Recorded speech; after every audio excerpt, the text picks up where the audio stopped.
Hello dear students, welcome to Phoenix school. Subject computer, chapter number 7 जिसका नाम है Java basic Java language. 12th standard के अंदर board exam के अंदर यहाँ से चैप्टर नंबर 7 में से 10 मार्क्स के एमसीक्यू आते हैं। तो ये बहुत ही हाई वेटेज वाला ये चैप्टर है। चलिए हम लोग ध्यान से देखेंगे इसके बारे में क्या है, उसका इंट्रोडक्शन। यहाँ पे फर्स्ट आप देखेंगे, यहाँ पे इंट्रोडक्शन। पहले इंट्रोडक्शन की बात करेंगे तो जावा लैंग्वेज जो है वो Java is a object oriented programming language के नाम से जानते हैं। जावा लैंग्वेज जो है उसको बोलेंगे ऑब्जेक्ट ओरिएंटेड प्रोग्रामिंग, जिसका शॉर्ट नेम होता है OOP, जिसका पूरा नाम object oriented programming. Java language को डेवलप करने के लिए यहाँ पे ऑब्जेक्ट ओरिएंटेड प्रोग्रामिंग से ही उसको डेवलप किया गया है। और यहाँ पे ये डेवलप करने वाली जो कंपनी जो है, डेवलप बाय कंपनी, जिसका नाम है यहाँ पे लिखा हुआ है Sun micro system. Sun micro systems नाम की जो कंपनी है उसने ऑब्जेक्ट ओरिएंटेड प्रोग्रामिंग OOP का यूज करके उसने जावा लैंग्वेज को डेवलप किया। कौन से साल में डेवलप किया ये भी एग्जाम में आता है, आपको याद रखना है। इन 1991 के अंदर सन माइक्रो सिस्टम ने ये जावा लैंग्वेज को यहाँ पे डेवलप्ड किया हुआ है। चलिए आगे देखते हैं। सेकंड पॉइंट यहाँ पे दिखा है भाई, ये जो सन माइक्रो सिस्टम कंपनी जो है वो बेस्ट नोन एज, उसके अंदर बेस्ट क्या था, किसके लिए उसको जानते हैं, तो यहाँ पे उसको best known as for its high end unique work station. यहाँ पे उसके अंदर उसको बोला जाता है high end unique work station के नाम से जानते हैं। यहाँ पे यूनिक्स नाम की एक लैंग्वेज है जो सबसे पहले आई थी। ये यूनिक्स नाम की लैंग्वेज से ही ये सारे सॉफ्टवेयर को मार्केट के अंदर डेवलप करके लॉन्च किया है। यहाँ पे ये जो है उसको बोलेंगे भाई सन माइक्रो सिस्टम को high and Unix work station के नाम से भी जाना जाता है। यहाँ पे जो भी लैंग्वेज जावा लैंग्वेज को डेवलप किया उसके बाद यहाँ पे मॉडल लेड आफ्टर C++ नाम की लैंग्वेज के बाद डेवलप करने वाली दूसरी लैंग्वेज जिसको बोलेंगे यहाँ पे जावा लैंग्वेज के नाम से जानते हैं। तो भी समझ में आ गया आपको कौन से साल में उसको फाइंड आउट किया, कौन सी कंपनी ने उसको डेवलप किया, वो कंपनी का कौन से नाम से उसको जाना जाता है। तो भाई दिस इज अवर एंड यहाँ पे बोलेंगे उसको high and Unix work station के नाम से भी जानते हैं। कौन सी लैंग्वेज के बाद ये जावा लैंग्वेज को यहाँ पे डेवलप किया, तो वो भी बोलेंगे उसको C++ के बाद यहाँ पे ये लैंग्वेज को डेवलप किया है। चलिए सेकंड पॉइंट यहाँ पे आता है भाई, ये first point is completed. Java language is design to simple. Java languages जो है वो जावा लैंग्वेज का यूज करके हम लोग जो प्रोग्राम डेवलप करते हैं वो वेरी सिंपल होता है, स्मॉल होता है। यहाँ पे लिखा है भी स्मॉल। स्मॉल का मतलब यहाँ पे एक साथ पूरे प्रोजेक्ट के कंटेंट आपको उसके अंदर स्टोर नहीं करने हैं, पूरे प्रोजेक्ट के कोड आपको उसके साथ नहीं बनाने हैं। सी लैंग्वेज में कैसा था कि भाई अगर सपोज मान लो आपको कैलकुलेटर प्रोग्राम डेवलप करना है तो कैलकुलेटर के अंदर जितने भी फंक्शंस आर अवेलेबल वो सारे फंक्शन के कोड, सारे फंक्शन के टास्क के जो भी मटेरियल होता है या जो भी उसका इक्वेशन होता है वो सारा एक साथ एक प्रोग्राम के अंदर आपको क्या करना पड़ता था, मेंशन करना पड़ता था। और यहाँ पे एक साथ पूरा प्रोग्राम, पूरे कंटेंट या पूरे प्रोजेक्ट के जितनी भी डिटेल है वो सब एक साथ आप उसको मेंशन करेंगे तो क्या होता है, प्रोग्राम की साइज आपकी बड़ी हो जाती है। कई बार सपोज मान लो सी लैंग्वेज के अंदर कोई एरर आता है तो एरर अगर आप सॉल्व करते हैं तो क्या होता है कि पूरा एक साथ कंडक्ट होता है, इसलिए सपोज एक एरर सॉल्व करने से दूसरी 4-5 एरर जनरेट हो जाती है। तो ये बहुत ही दिक्कत हो रहा था, ठीक है ना। तो यहाँ पे उसको बोला है भाई, ये जावा लैंग्वेज को स्मॉल प्रोग्राम बोला है कि भाई आपको पूरा प्रोजेक्ट एक साथ नहीं बनाना है। सपोज मान लो आपको एडिशनल वाला टास्क कंप्लीट करना है तो हम लोग क्रिएट करेंगे क्लास एडिशनल। सपोज मान लो मुझे मल्टीप्लिकेशन का टास्क कंप्लीट करना है तो उसके लिए मैं प्रोग्राम डेवलप करूंगा भाई क्लास मल्टीप्लिकेशन। जितना भी कैलकुलेटर के अंदर जितने फंक्शन आर अवेलेबल वो सारे फंक्शन को मुझे क्या करना है, क्लास के अंदर डिवाइड करके प्रिपेयर करना है। फिर बाद में क्या करेंगे, सारे क्लास को मिक्स करेंगे, ऐड करेंगे एक साथ, सारे प्रोग्राम को ऐड करेंगे और हमारा प्रोजेक्ट क्या होता है, डेवलप होता है। सपोज मान लो मेरा एडिशनल के अंदर कोई एरर आ रहा है तो मुझे ओनली फॉर क्लास एडिशन को ही ओपन करना है और क्लास एडिशन का प्रोग्राम बहुत ही स्मॉल होता है क्योंकि उसके अंदर only for detail of additional program, additional task की ही डिटेल उसमें रखी जाती है। चलिए भाई समझ में आया बेटा, यहाँ पे स्मॉल, जितना प्रोग्राम आपका स्मॉल होगा उतना प्रोग्राम, जितना प्रोग्राम आपका स्मॉल होता है वो प्रोग्राम क्या होगा, एक कंप्यूटर में से दूसरे कंप्यूटर के अंदर ट्रांसफर, जैसे कि अपलोड और डाउनलोड की फैसिलिटी कैसी होगी भाई, उसमें फास्ट होता है। अपलोड और डाउनलोड का टास्क वो कैसा करेगा, फास्ट करेगा। दूसरा भाई, अगर आपका प्रोग्राम स्मॉल होता है तो आपके कंप्यूटर की मेमोरी भी कम ऑक्यूपाइड होती है। अगर आपका प्रोग्राम स्मॉल होता है तो क्या होगा, वो वर्किंग भी कैसा करेगा, फास्ट वर्क करता है। ठीक है ना, तो ये सारी फैसिलिटी प्रोवाइड करता है क्योंकि उसको डिवाइड किया है क्लास के अंदर, छोटे छोटे पार्ट के अंदर हमने उसको डिवाइड किया है। इसलिए जावा के सारे प्रोग्राम्स कैसे होते हैं, स्मॉल प्रोग्राम होते हैं। जावा language is our small programming language के नाम से भी उसको जाना जाता है। दूसरा एक पॉइंट आता है सिंपल। सिंपल का मतलब उसकी लैंग्वेज इतनी ईजी है कि आप उसको देखेंगे तो आप इजीली उसको क्या कर सकते हो, खुद समझ सकते हो, खुद समझ सकते हो, दूसरे को समझा सकते हो, या फिर ये आपको वो प्रोग्राम के कोड देख के उसके अंदर रिचेंज करके, मॉडिफाई करके आप अपना नया प्रोग्राम भी क्या कर सकते हो, डेवलप कर सकते हो। तो इतना इजी लैंग्वेज है, इसलिए उसको दूसरा नाम दिया है भाई, जावा language is our simple programming language. देखो स्मॉल प्रोग्रामिंग लैंग्वेज, दूसरा आया भाई उसको हम लोग बोलेंगे सिंपल प्रोग्रामिंग लैंग्वेज के नाम से जाना जाता है क्योंकि उसके लिए कोई हार्ड वर्ड इसमें आते नहीं है। दूसरा आएगा भाई, यहां पे लिखा है भाई and portable across the platform. Portable का मतलब होता है, हम आपने नाम सुना होगा पोर्टेबिलिटी। पोर्टेबिलिटी का मतलब सपोज मान लो आपने कोई टेलीकम्युनिकेशन का कोई सिम लिया है लेकिन उसका सर्विसेज बेटर नहीं है तो आप क्या करेंगे, वो सिम को चेंज नहीं करना है, उस आपका नंबर जो है उसको चेंज नहीं करना है, आपको क्या करना है, सर्विसेज चेंज करना है। तो यहाँ पे उसको बोलेंगे भाई ये सर्विसेज में से पोर्टेबिलिटी करके दूसरी सर्विस में आपको ट्रांसफर हो जाना है, आपका नंबर चेंज होता नहीं है। तो यहाँ पे पोर्टेबल का मतलब होता है अक्रॉस प्लेटफॉर्म। प्लेटफॉर्म का मतलब होगा ऑपरेटिंग सिस्टम, जिसको हम लोग बोलते हैं भाई OS के नाम से जानते हैं, ऑपरेटिंग सिस्टम के नाम से जानते हैं। यहाँ पे सपोज मान लो आपने विंडोज ऑपरेटिंग सिस्टम के अंदर आपने काम किया, प्रोग्राम बनाया, और किसी के पास यूबुंटू प्रोग्राम ऑपरेटिंग सिस्टम है तो आपका प्रोग्राम वहां पे भी क्या होता है, इजीली इंस्टॉल हो जाता है, इसलिए उसको बोलेंगे पोर्टेबल। सपोज मान लो किसी के पास मैक OS है तो मैक OS में भी क्या होगा कि आपने बनाया हो प्रोग्राम, वो मैक OS के अंदर भी इजीली क्या हो जाता है, इंस्टॉल हो जाता है, ट्रांसफर। भाई समझ में आया आपको, पोर्टेबल अक्रॉस प्लेटफॉर्म किसी भी टाइप का ऑपरेटिंग सिस्टम है, आपने कोई किसी भी ऑपरेटिंग सिस्टम के अंदर अगर आपने सॉफ्टवेयर को डेवलप किया है वो सभी ऑपरेटिंग सिस्टम में क्या करता है, वर्किंग करता है, इसलिए उसको बोला गया भाई पोर्टेबल के नाम से जानते हैं, या फिर हमारी लैंग्वेज में बोलेंगे उसको पोर्टेबिलिटी के नाम से जानते हैं। चलिए भाई समझ में आ गया आपको। नेक्स्ट यहाँ पे देखेंगे भाई ऑपरेटिंग सिस्टम का मतलब तो मैंने आपको बता दिया, OS उसको बोलेंगे। देखो यहाँ पे ऑपरेटिंग सिस्टम मतलब हमारे पास OS लाइक कितने टाइप के OS है, तो पहली OS जिसको बोलेंगे विंडोज OS, तो उसमें भी हमारा जावा लैंग्वेज का जो प्रोग्राम है वो वर्क करेगा।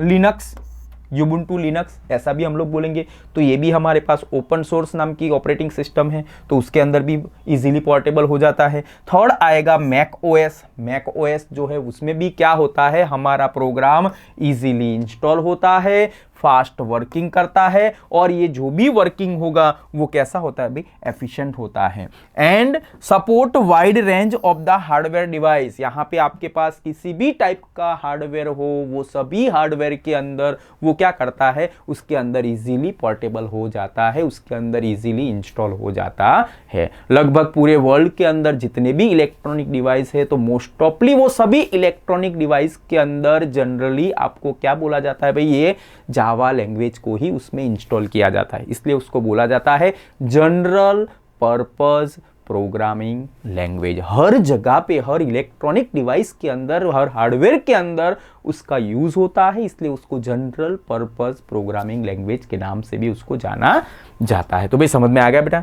यहाँ पे देखेंगे, यहाँ पे हम लोग जब भी कोई जावा प्रोग्रामिंग का यूज करेंगे तो उसको दो पार्ट में डिवाइड किया है। पहला पार्ट जिसको बोलेंगे बेटा सोर्स कोड। सोर्स कोड का मतलब होता है आपने जो भी इंग्लिश लैंग्वेज में लिखा हुआ है, आपने जो भी कोडिंग किया है इंग्लिश लैंग्वेज में, उसको हम लोग बोलेंगे बेटा प्रोग्राम का सोर्स कोड। या फिर दूसरा है भाई, जो भी फाइल का एक्सटेंशन डॉट जावा होता है वो सभी को हम लोग क्या बोलेंगे, सोर्स फाइल के नाम से जानते हैं। भाई समझ में आया बेटा? सोर्स फाइल रीडेबल होती है, आप उसको रीड कर सकते हो, आप उसमें मॉडिफिकेशन कर सकते हो, आप उसमें कुछ डिलीट कर सकते हो, नया जनरेट कर सकते हो, तो उसको बोलेंगे सोर्स फाइल। इंग्लिश कोडिंग में लिखा हुआ फाइल जिसको बोलेंगे सोर्स फाइल के नाम से जानते हैं। दूसरा एक आता है जिसको हम लोग बोलेंगे बाइनरी लेवल। कंप्यूटर को इंग्लिश आती नहीं है तो हमने लिखा हुआ प्रोग्राम इंग्लिश लैंग्वेज में से ट्रांसफर करके किस में करना, कन्वर्ट करना है, मशीन लैंग्वेज में। मशीन लैंग्वेज का दूसरा नाम है, उसको बाइनरी लेवल के नाम से जानते हैं। बाइनरी लेवल की फाइल कब क्रिएट होती है, जब आपका प्रोग्राम सक्सेसफुली कंपाइल हो जाता है, तभी जाके वो बाइनरी फाइल प्रिपेयर होती है। बाइनरी फाइल जो है वो रीडेबल होती नहीं, आप उसको नहीं पढ़ सकते हैं। बाइनरी फाइल जो है उसका एक्सटेंशन रहेगा डॉट क्लास। फिर से आपको याद रखना है, बाइनरी फाइल का extension dot class. Binary file के बहुत सारे नाम है, बाइनरी लेवल बोलो, बाइनरी बोलो, मशीन लैंग्वेज बोलो, बाइट कोड बोलो, या फिर उसको जेवीएम जावा वर्चुअल मशीन के नाम से भी उसको जाना जाता है। तो भाई समझ में आया बेटा? यहाँ पे जावा लैंग्वेज को दो पार्ट में, जावा के कोड जो है वो दो पार्ट में है, सोर्स कोड और दूसरा आएगा भाई बाइनरी कोड के नाम से जानते हैं। नेक्स्ट हम लोग देखेंगे यहाँ पे सारे जो बाइनरी कोड जो है वो सभी प्लेटफॉर्म के ऊपर कैसे होते हैं, इंडिपेंडेंट होते हैं। मतलब आपको एक पीसी में से दूसरे पीसी के अंदर अगर प्रोग्राम को ट्रांसफर करना है तो सोर्स फाइल को ट्रांसफर करना नहीं है। आप क्या करेंगे, उसके अंदर जो भी हमने बाइनरी लेवल का फाइल प्रिपेयर किया है वही लेवल के फाइल के कोड हमें एक कंप्यूटर में से दूसरे कंप्यूटर में क्या करना है, ट्रांसफर करना है। और वो सारे जो कोड जो है, प्लेटफॉर्म का मतलब तो आपको समझ में आ गया, ऑपरेटिंग सिस्टम, ये सारे बाइनरी लेवल के कोड जो है वो सभी प्लेटफॉर्म के ऊपर कैसे होते हैं, इंडिपेंडेंट होते हैं। सभी के अंदर इजीली वो इंस्टॉल हो जाता है, easily one PC to another PC में वो क्या हो जाएगा भाई, ट्रांसफर हो जाता है। तो समझ में आया बाइनरी लेवल? बाइनरी लेवल के सारे कोड्स जो होते हैं वो कैसे होते हैं भाई, यहाँ पे सारे प्लेटफॉर्म के अंदर इंडिपेंडेंट्स होते हैं। इंडिपेंडेंट का मतलब एक पीसी में से दूसरी पीसी के अंदर कंप्यूटर के कोड को ट्रांसफर करना। चलिए नेक्स्ट देखते बेटा, यहाँ पे नेक्स्ट पॉइंट, यहाँ पे most of Java syntax is a very simple to C language. यहाँ पे जितने भी जावा लैंग्वेज के कोड करते हैं, वो कोडिंग करते हैं, वो कोडिंग को पहला एक वर्ड आता है जिसका नाम है सिंटैक्स। सिंटैक्स का मतलब पानी की टंकी नहीं होती है, सिंटैक्स का मतलब होता है कंप्यूटर का ग्रामर। कंप्यूटर का ग्रामर नोन एज सिंटैक्स। अगर आपने कोई कंप्यूटर के ग्रामर के अंदर एरर किया है तो वो कई बार आपको मैसेज देता है सिंटैक्स एरर, तो उसका मतलब ऐसा नहीं समझना है, आपको उसका मतलब ऐसा समझना है कि भाई उसके स्टेटमेंट के अंदर, ठीक है ना, उसके सिंटैक्स के अंदर, उसके ग्रामर के अंदर आपने क्या किया है, सम एरर किया है, तो उसको बोलेंगे बेटा सिंटैक्स के नाम से जानते हैं। यहां पे आप देखेंगे जावा लैंग्वेज की जो भी सिंटैक्स है वो similar to C language, C language जैसी ही है। उसका सिंटैक्स और उसका सिंटैक्स, उसका मेथड दोनों का कैसा होता है, सेम मेथड यहाँ पे दिया जाता है। नेक्स्ट हम लोग देखेंगे बेटा, यहाँ पे जो भी जावा लैंग्वेज के अंदर आप कोई कोड डिफाइन करते हैं तो वो कैसा होता है बेटा, यहाँ पे पहले लिखा है कॉम्पेबिलिटी ऑफ क्रिएटिंग फ्लेक्सिबल। यहाँ पे ये जो भी प्रोग्राम आप जावा लैंग्वेज के अंदर मेंशन करते हैं वो बहुत ही फ्लेक्सिबल है, कहीं पे भी किसी भी डिवाइस के अंदर इजीली स्टोर हो जाता है। इजीली आप उसको समझ के आप क्या करेंगे, अपने रिक्वायरमेंट के रिगार्डिंग आप उसको चेंज कर सकते हैं। तो कॉम्पेबिलिटीज ऑफ क्रिएटिंग का फ्लेक्सिबल प्रोवाइड करता है। मॉड्यूलर प्रिपेयर करेगा, जब भी जावा लैंग्वेज का यूज करते हैं तो हम लोग क्या बनाएंगे, यहाँ पे मॉड्यूलर भी बना सकते हैं। मॉड्यूलर का मतलब उसका दूसरा नाम हो जाएगा मैक्रो के नाम से भी जानते हैं। मैक्रो का मतलब अपने आप काम करना है। जेरोक्स मशीन आपने देखा है, जेरोक्स मशीन के अंदर हमारे पास जेरोक्स मशीन आपने देखा है, तो वो मशीन के अंदर भी क्या यूज किया हुआ बेटा, ये जावा लैंग्वेज का यूज किया है। सपोज मान लो मुझे मशीन के अंदर से मुझे 100 कॉपीज निकालनी है तो 100 टाइम मुझे कमांड देना पड़ता है? नहीं, हमने एक ही बार कमांड देना है, लेकिन हमें उसको रिपीट कितनी टाइम करना है, 100 टाइम्स। तो एक बार आपने उसको बता दिया कि ये काम करना है कितने टाइम तक, 100 टाइम तक, तो वो क्या करेगा, 100 टाइम तक रोटेट करता रहता है, वो अपने आप ऑटोमेटिकली काम करेगा, जिसको बोलते हैं मॉड्यूलर के नाम से जानते हैं। दूसरा आएगा भाई, हम उसमें क्रिएट कर सकते हैं रीयूजेबल कोड। रीयूजेबल कोड का दूसरा नाम है फंक्शन। रीयूजेबल कोड का थर्ड नेम है जिसको बोलेंगे हम लोग रूटीन के नाम से भी जानते हैं। कोई भी टास्क कंप्लीट करना है, कोई भी काम कंप्लीट करना है तो आपको क्या करना है, उसके लिए एक प्रोग्राम बनाना पड़ता है। एक बार वो प्रोग्राम जनरेट हो गया तो वो प्रोग्राम का कोड कैसा होता है, रीयूजेबल होता है। कैलकुलेटर के अंदर एडिशनल का टास्क कंप्लीट करने के लिए आपने प्रोग्राम बना दिया तो हर कैलकुलेटर, जो भी नया कैलकुलेटर बनेगा उसके लिए हर बार नया प्रोग्राम नहीं भाई, आपको एक ही बार प्रोग्राम बनाना है। फिर जितने भी कैलकुलेटर आप डिफाइन करो, मैन्युफैक्चर करो, वो सभी के अंदर एक ही बार वो प्रोग्राम के कोड को क्या करना है, यूज करना है। वो रीयूजेबल कोड का मतलब फंक्शन का दूसरा नाम रूटीन के नाम से जानते हैं। यहां पे जो भी रीयूजेबल ब्लॉक का यूज करते हैं या फिर फंक्शन का यूज करेंगे उसके अंदर it include a set of class library. यहां पे देखो बेटा, सेट ऑफ क्लास लाइब्रेरी का मतलब यहां पे हम लोग जो भी प्रोग्राम बनाएंगे उसको क्लास के नाम से जानते हैं। और क्लास के अंदर कुछ फंक्शन ऐसे होते हैं बेटा, इनबिल्ट फंक्शन होते हैं, और कुछ फंक्शन ऐसे होते हैं, कुछ कोड ऐसे होते हैं जो यूजर डिफाइंड कोड होते हैं। ठीक है, तो यहां पे कंप्यूटर के अंदर भी, यहां पे जावा लैंग्वेज के अंदर भी कुछ लाइब्रेरीज आर अवेलेबल, जो लाइब्रेरीज फाइल आपको क्या करेगी, आपके टास्क को कंप्लीट करने के लिए सपोर्ट करती है। फॉर एग्जांपल मान लो मुझे सम करना है तो उसके अंदर आपने नाम सुना होगा, सम नाम का फंक्शन आता है। डायरेक्ट सम नाम का फंक्शन यूज करो, वो क्या करेगा, आपको एडिशन करके प्रोवाइड करता है। दूसरा एक फंक्शन आता है एसक्यूआरटी। एसक्यूआरटी का पूरा नाम हो जाएगा स्क्वायर रूट। अगर आपको कोई वैल्यू का स्क्वायर रूट फाइंड आउट करना है तो उसके लिए आपको कोई प्रोग्रामिंग करने की जरूरत नहीं है, उसके अंदर पहले से ही वो लाइब्रेरी फाइल क्या है, अवेलेबल है। आप वो एसक्यूआरटी वाला फंक्शन यूज करो तो आपको स्क्वायर रूट मिल जाएगा।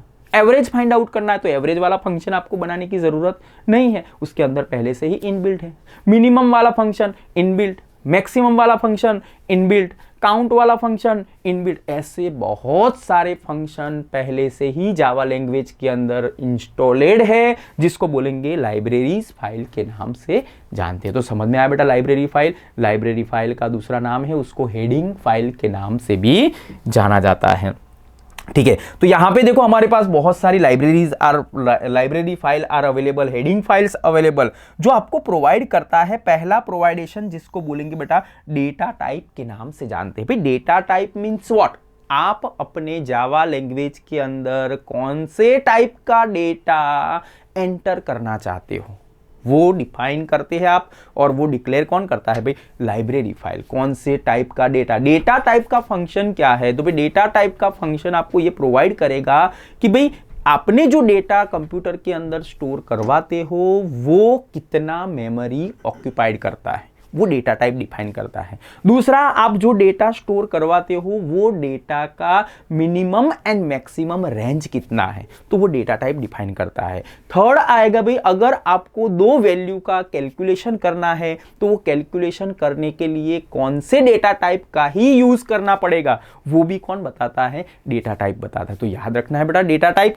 यहां पे हमारे पास जावा लैंग्वेज के अंदर टोटल 8 टाइप के डेटा टाइप हैं। पहला डेटा टाइप जिसको बोलेंगे बेटा बाइट, दूसरा short, third integer, fourth long, fifth हम लोग बोलेंगे फ्लोट, 6 वाला देखेंगे डबल, 7 वाला देखेंगे कैरेक्टर, और 8 वाला जिसको बोलेंगे बुलियन डेटा टाइप के नाम से जानते हैं। यहां पे सपोज मान लो 1 बाइट के लिए कौन कौन सी डेटा टाइप, तो 1 byte is equal to byte and boolean. 1 byte के लिए बाइट एंड बुलियन। 2 बाइट के लिए हम देखेंगे तो बेटा कैरेक्टर एंड शॉर्ट। 2 बाइट के लिए हम लोग देखेंगे तो कैरेक्टर एंड शॉर्ट। 4 बाइट की बात करेंगे तो integer and float, and 8 byte के लिए हम लोग यूज करेंगे बेटा तो लॉन्ग एंड डबल, जो मेमोरी की 8 बाइट को ऑक्यूपाइड करता है। हम आगे देखेंगे, उसका चार्ट भी आपको बताएंगे, कौन कौन सी डेटा टाइप है, कौन सा रेंज है, वो आपको आगे बताएंगे। लेकिन आपको समझ में आ गया what is the meaning of data type, कौन से टाइप का डेटा आपको कंप्यूटर को प्रेजेंट करना है, गेट करवाना है, वो डेटा टाइप से ही डिफाइन करना पड़ता है। चलिए नेक्स्ट देखेंगे, यहां पे सिस्टम के अंदर इनपुट। देखो हम लोग कई बार कोई भी वेब ब्राउजर का यूज करते तो उसमें आपको मैसेज आता है, enter your user ID, enter your password. तो हमें डेटा क्या करना पड़ता है, एंटर करना पड़ता है। तो एंटर करने का फैसिलिटी भी आपको कौन प्रोवाइड करता है, जावा लैंग्वेज प्रोवाइड करता है, जिसको बोलेंगे बेटा system dot input. System input के नाम से भी जानते हैं। कंप्यूटर आपसे इनपुट मांग सकता है। दूसरा, जैसा इनपुट मांगेगा वैसे तुरंत आपको क्या देता है भाई, यहाँ पे आउटपुट भी प्रेजेंट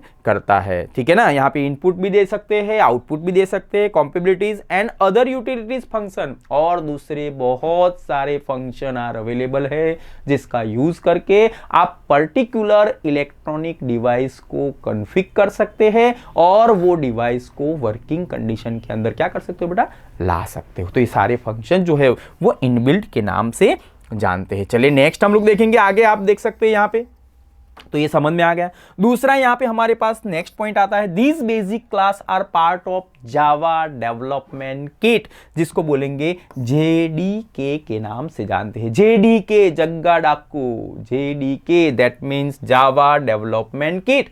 यहाँ पे हर इलेक्ट्रॉनिक डिवाइस के अंदर जावा लैंग्वेज तो आता ही आता है, लेकिन वो पहले से डिफाइन किया। लेकिन अगर आपको खुद से जावा का प्रोग्राम बनाना है तो आपके कंप्यूटर सिस्टम के अंदर जेडीके होना चाहिए, जेडीके इंस्टॉल करना पड़ेगा। अगर आपके पास जावा डेवलपमेंट किट का प्रोग्राम अवेलेबल नहीं है तो आप जावा लैंग्वेज का प्रोग्राम बना सकते नहीं हैं। यहां पे बोलते हैं भाई जेडीके 7, जावा 7 का हम लोग यूज करते हैं। अभी हमारे बुक के अंदर दिया गया है जावा 7 लैंग्वेज का हम लोग यहाँ पे यूज करके पर्टिकुलर प्रोग्राम्स को डेवलप करते हैं। समझ में आ गया बेटा, जेडीके का मतलब जावा का प्रोग्राम खुद से डेवलप करना है तो आपको इंस्टॉल करना पड़ेगा जेडीके, जिसको बोलेंगे जावा डेवलपमेंट किट। और जब जावा डेवलपमेंट किट को इंस्टॉल करते हैं तो उसमें आएगा भाई जावा 7, मतलब हम लोग 7 वर्जन का यूज करते हैं। JDK has classified to support a networking. JDK Java development kit से हम लोग प्रोग्राम तो बनाते हैं,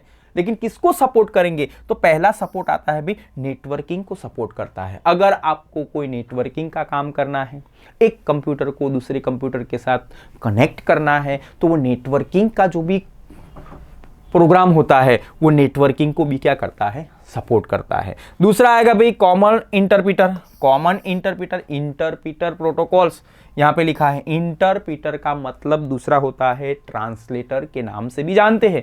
हमने जो भी इंग्लिश लैंग्वेज में लिखा है वो इंग्लिश लैंग्वेज में से बाइनरी लैंग्वेज में उसको क्या करना है, कन्वर्ट करना है। तो हमें क्या करना पड़ेगा भाई, इंटरप्रीटर करना पड़ेगा। इंटरप्रीटर का दूसरा नाम है, हम उसको बोलेंगे भाई ट्रांसलेटर के नाम से भी जानते हैं। And user interface tool kit function. User interface मतलब यूजर को कुछ भी याद रखने की जरूरत नहीं है, पहले से ही उसके अंदर ग्राफिक्स दिया गया है। आप ग्राफिक्स को देख देख के, ऐसा टूल किट को देख देख के ही हम क्या करेंगे बेटा, वो सारे काम यहाँ पे कर सकते। तो सारे यूजर को इंटरफेस करने के लिए, यूजर को काम करने के लिए सारे टूल किट यहाँ पे सारे फंक्शन के रूप में यहाँ पे दिया गया है। नेक्स्ट यहाँ पे देखेंगे भाई बाइनरी लेवल, जो भी आएगा उसको बोलेंगे एट बाइनरी लेवल।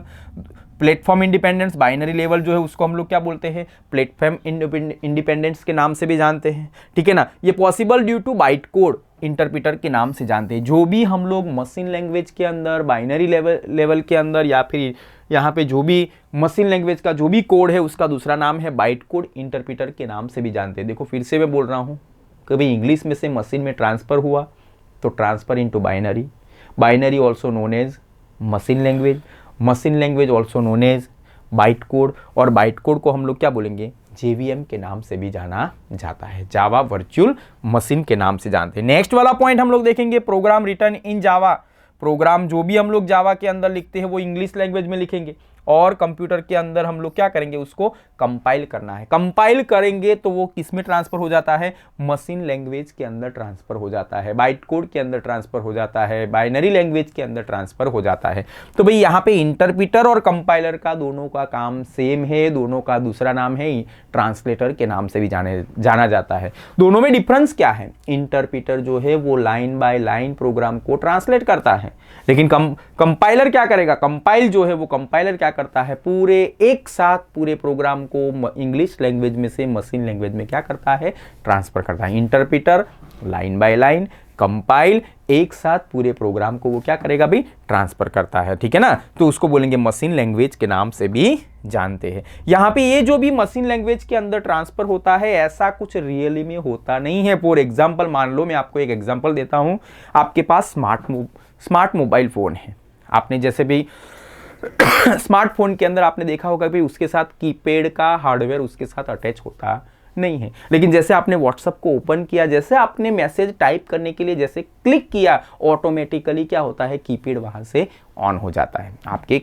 डिवाइस के अंदर उसका हार्डवेयर नहीं दिया गया है, लेकिन जब रिक्वायरमेंट होती है तो वो आ जाता है। जैसे आपने मैसेज को सेंड कर दिया, तुरंत वो कीपैड वहां से क्या हो जाता है, गायब हो जाता है। ऐसा बोला जाता है भाई ये मशीन लैंग्वेज जो है वो एक्चुअली में ऐसा कुछ होता नहीं है, लेकिन जब रिक्वायरमेंट होती है तो ऑटोमेटिकली आ जाता है। जैसे रिक्वायरमेंट खत्म हो गई तो ऑटोमेटिकली क्या होगा, चला जाता है।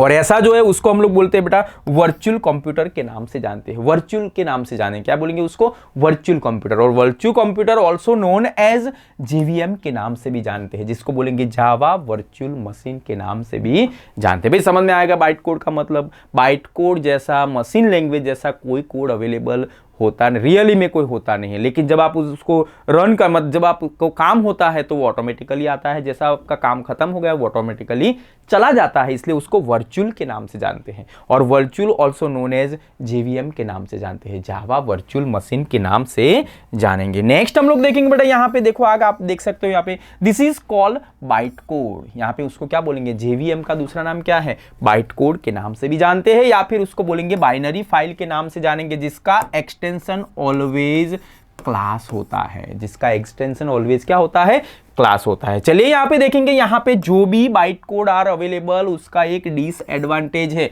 Only one disadvantage machine language byte code का। बाइट कोड का डिसएडवांटेज क्या है, जब आप उसको रन करते हो तो उसका प्रोसेस एग्जीक्यूशन का स्पीड कैसा होता है, स्लो होता है। बाइट कोड का डिसएडवांटेज, वो उसका वर्किंग कैसा होगा भाई, स्लो होता है, फास्ट वर्किंग करता नहीं है। तो ये सब यहाँ पे ये फास्ट वर्किंग करवाने के लिए यहाँ पे सम टूल्स आर अवेलेबल, हमारे जावा लैंग्वेज के अंदर सम टूल्स आर अवेलेबल जो कन्वर्ट इनटू बाइट कोड को किसमें से करेगा भाई, नेटिव कोड के अंदर करता है, ठीक है ना। स्पीड लाने के लिए जावा लैंग्वेज के अंदर ऐसे पहले से ही टूल्स, कन्वर्टर टूल्स दिए गए हैं, जो क्या करेगा, बाइट कोड को कन्वर्ट इनटू नेटिव कोड के अंदर कर देता है, क्योंकि नेटिव कोड वर्किंग में कैसा होता है, फास्ट होता है, क्योंकि भाई नेटिव कोड फास्ट वर्क करता है, ठीक है ना। But then it does not remain machine independent. लेकिन ये जो बाइट नेटिव कोड जो यहाँ पे बन जाता है, वो नेटिव कोड कंप्यूटर उसको याद रखता नहीं है, ठीक है ना। समझ में आया आपको भाई बाइट कोड का डिसएडवांटेज, वर्किंग स्लो, कंप्यूटर के अंदर ऐसा पहले से ही कन्वर्टर दिया है, वो नेटिव कोड में से किस में ट्रांसफर करेगा, बाइट कोड में से किस में ट्रांसफर करेगा, नेटिव कोड में। नेटिव कोड में ट्रांसफर क्यों करेगा, क्योंकि भाई उसको वर्क कैसा करना है, फास्ट करना है। नेटिव कोड जो है वो किसी प्लेटफॉर्म के ऊपर इंडिपेंडेंट होता नहीं है, ठीक है ना। तो ये आ जाएगा। नेक्स्ट हम लोग देखेंगे बेटा यहाँ पे a Java programming compose of class. मैंने बोला ना जावा प्रोग्रामिंग का मतलब क्या होता है, जावा प्रोग्रामिंग मतलब बहुत सारे क्लास को मिक्स करके बनाया हुआ एक प्रोग्राम। इंडिविजुअल प्रोग्राम को क्लास वाइज हम उसको डिवाइड करते हैं। तो सारे प्रोग्राम्स के अंदर, जावा के अंदर जितने भी प्रोग्राम लिखेंगे उसको हम लोग क्लास के नाम से जानते हैं। It should have the last one class and it must have main method के नाम से भी जानते हैं। यहाँ पे जब भी कोई क्लास बनाते हैं, एक क्लास आप डिफाइन करते हो तो उसके अंदर एक फंक्शन आता है, एक मेथड आता है, जिसको हम लोग बोलेंगे मेन मेथड के नाम से जानते हैं। मेन को हम लोग कंट्रोलर के नाम से भी जाना जाता है, मेन इज अवर कंट्रोलर, ऐसा भी उसको बताया जाता है, क्योंकि मेन के बाद ही जावा के जितने भी स्टेटमेंट है, जितनी भी सिंटैक्स है, वो मेन ही उसको क्या करता है, कंट्रोल करता है। अगर मेन नहीं होगा तो आपका प्रोग्राम आगे बढ़ सकता नहीं है। इसलिए हर क्लास के अंदर only one and one method होता ही होता है, only one and one function होता ही होता है, जिसको हम लोग बोलेंगे मेन मेथड या मेन फंक्शन के नाम से जानते हैं। उससे ज्यादा आप लिख सकते हो, लेकिन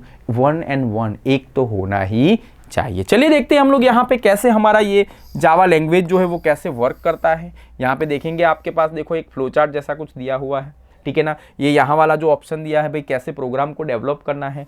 पहला लिखा है भाई जावा सोर्स। जावा सोर्स का मतलब आपको कौन सा वाला टास्क करना है, कौन सा वाला प्रोग्राम प्रिपेयर करना है, वो आप क्या करेंगे, इंग्लिश लैंग्वेज के अंदर नोट डाउन करेंगे। और ये जो भी आपने इंग्लिश लैंग्वेज के अंदर आपने लिखा है उसको बोलेंगे जावा सोर्स के नाम से जानते हैं। जो भी जावा सोर्स वाला फाइल होगा वो रीडेबल फाइल होता है, यूजर उसको रीड कर सकता है। और जावा सोर्स फाइल का एक्सटेंशन जिसको बोलेंगे डॉट जावा के नाम से जानते हैं। तो भाई समझ में आया बेटा, पहला स्टेप कौन सा होगा, आपको खुद से इंग्लिश के अंदर टास्क कौन सा करना है उसका कमांड्स आपको वहां पे लिखना पड़ेगा, प्रोग्राम बनाना पड़ेगा। चलिए, कंप्यूटर को तो इंग्लिश आती नहीं है, तो अभी ये इंग्लिश में जो लिखा है उसको किस में ट्रांसफर करना है, बाइनरी में ट्रांसफर करना है, मशीन में ट्रांसफर करना है, बाइट कोड में ट्रांसफर करना है, या फिर उसको बोलेंगे हम लोग यहाँ पे इंटरप्रेटर के अंदर भी ट्रांसफर करना है। चलिए देखते हैं यहाँ पे जावा कंपाइल क्या करेगा, लुक लाइक ट्रांसलेटर,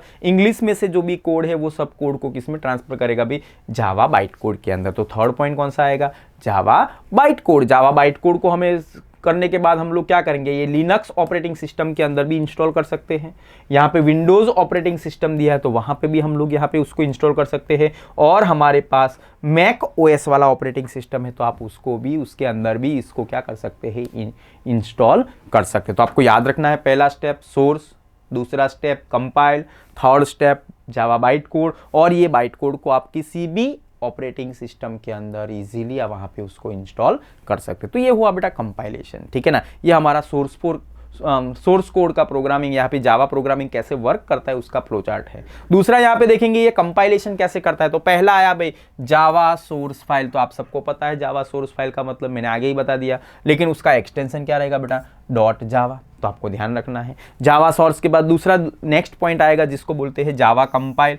आपका जो भी सोर्स फाइल है उसको कंपाइल करना है। अगर आपको सीएमडी से अगर या फिर कोई कमांड से अगर उसको कंपाइल करना है तो आपको लिखना पड़ेगा जावा सी, और बाद में आपको लिखना पड़ेगा यहाँ पे फाइल नेम, और उसका एक्सटेंशन भी क्या रहेगा भाई, जावा। अगर मैन्युअली आपको लिखना है, कमांड से थ्रू जाना है, तो हमें लिखना पड़ेगा Java C space file name dot Java. जैसे एंटर करेंगे कोई मैसेज नहीं आता है तो वो आपका प्रोग्राम सक्सेसफुली है, लेकिन कोई मैसेज जनरेट होता है तो आपका प्रोग्राम कैसा है, अनसक्सेसफुल है, उसमें कुछ एरर है ऐसा बताया जाता है। अगर डायरेक्ट ही आपको कोई GUI बेस्ड एप्लीकेशन का यूज करते हो तो आपको टूल्स मेनू में जाके क्या करना है, कंपाइल वाला ऑप्शन देना है, कमांड लिखने की जरूरत पड़ेगी नहीं। चलिए भाई, आपने तो ये कंपाइल कर दिया, विदाउट एरर प्रोग्राम हो गया, तो कंप्यूटर क्या बना देता है, एक बाइट कोड फाइल प्रिपेयर करता है, जावा बाइट कोड, जिसको हम लोग बोलेंगे बाइनरी, मशीन, JVM के नाम से जानते हैं। लेकिन ये जो भी बाइट कोड आएगा उसका फाइल का एक्सटेंशन क्या रहेगा,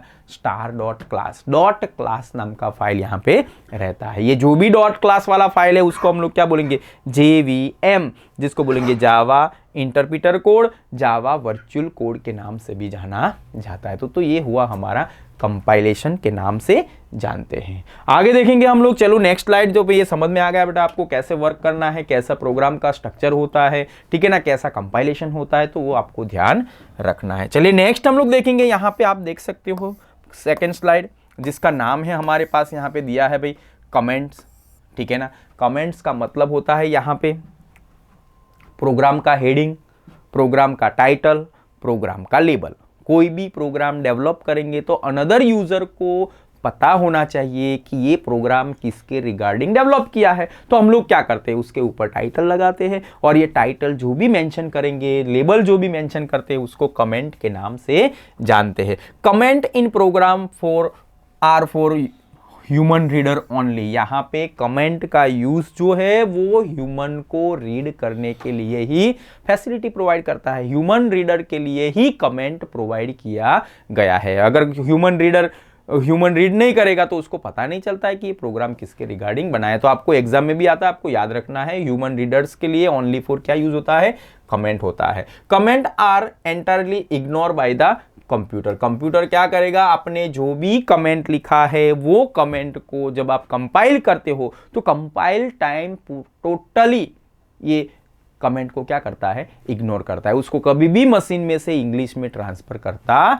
नहीं है। Comments are important to make the program easy to understand. Comment का मेन फंक्शन क्या है, उसका इंपॉर्टेंट क्या है कि भाई प्रोग्राम को इजीली हम लोग क्या कर सकते हैं, अंडरस्टैंड कर सकते हैं कि भाई किसके रिगार्डिंग ये प्रोग्राम को बनाया है, इसीलिए हमें यहाँ पे कमेंट डेवलप करने की जरूरत पड़ेगा। Comments are not compile for interpreter. Comment जो है वो तो ना तो कंपाइल होता है ना इंटरप्रीटर होता है, क्योंकि ओनली फॉर ह्यूमन रीडर के लिए ही वो बनाया जाता है। Comment can not be near nested, means we can not have a comment inside the comment.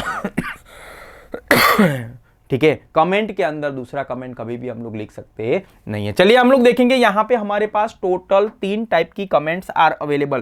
पहली कमेंट जिसको बोलेंगे सिंगल लाइन कमेंट्स के नाम से जानते हैं, दूसरा कमेंट जिसको हम लोग बोलेंगे मल्टी लाइन कमेंट्स के नाम से जानेंगे, और थर्ड जो है जिसको हम लोग बोलेंगे डॉक्यूमेंटेशन कमेंट के नाम से जानते हैं। जावा लैंग्वेज आपको प्रोवाइड करता है 3 टाइप की comment, single line, multi line और लास्ट में दिया है डॉक्यूमेंटेशन कमेंट के नाम से जानते हैं। Single line comment means what, जो अगर आपको सिंगल लाइन कमेंट लिखना है तो always begin with double slash. पहले आपको डबल स्लैश, वो भी कौन से, फॉरवर्ड वाले। Always use double slash, forward double slash, and then आपने एंड तक, लाइन के एंड तक आपने जो भी वन लाइन के अंदर आपने लिखा है वो सभी को हम लोग क्या बोलेंगे, सिंगल लाइन कमेंट। एक ही लाइन का कमेंट प्रिपेयर करता है ये double slash, and x tends till the end of the line. जब तक लाइन खत्म नहीं होती है तब तक उसको क्या करेगा भाई,